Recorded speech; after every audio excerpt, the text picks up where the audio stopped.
1863 সালের 12ই জানুয়ারি কলকাতায় জন্মগ্রহণ করেছিলেন স্বামী বিবেকানন্দ। তার আগে চলুন জেনে নেওয়া যাক কিছু অজানা আবদারের কথা। সন্ন্যাস নেওয়ার আগে নরেন্দ্রনাথ দত্ত নামে পরিচিত ছিলেন স্বামী বিবেকানন্দ। বাড়িতে তিনি ছিলেন সকলের বিলে। কলকাতার সিমলা স্ট্রিট নিবাসী মহান এই বীর বাঙালি জাতীয় হিন্দু ধর্মকে বিশ্বের মঞ্চে তিনি প্রথম প্রতিষ্ঠিত করেন। শিকাগোর সেই ধর্মসভার কথা সবার জানা। বাঙালি তথা দেশবাসী ও বিশ্ববাসীর কাছে বিবেকানন্দ হলেন এক আবেগের নাম। সকলের প্রিয় এই বাঙালি ছিলেন ভোজন রসিক মানুষ। খেতে এবং খাওয়াতে দুই পছন্দ করতেন তিনি। রান্না করতেও বেশ ভালোবাসতেন। 2003 সালে বাঙালি ঔপন্যাসিক শঙ্কর জানা অজানা বিবেকানন্দ বলে একটি বই লেখেন। সেখানেই স্বামীজির প্রিয় খাবার সম্বন্ধে বিশদে জানা যায় শিশুকাল থেকেই নরেন্দ্রনাথ মাছ মাংস খেতে ভালোবাসতেন। শ্রীরামকৃষ্ণও জানতেন সেই কথা। সেই সঙ্গে কচুরির প্রতি ভালোবাসাও ছিল তার।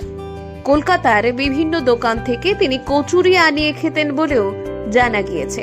বিদেশে থাকাকালীন বাড়ির বেসমেন্টে বসেই বানিয়ে ফেলতেন কচুরি।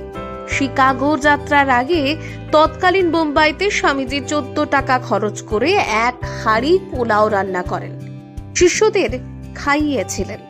কই মাছ তার প্রিয় খাবারের আরো একটি। মৃত্যুর দিনেও স্বামী বিবেকানন্দ দুপুরে ভাত আর ইলিশ মাছের ঝোল খেয়েছিলেন বলে জানা যায়।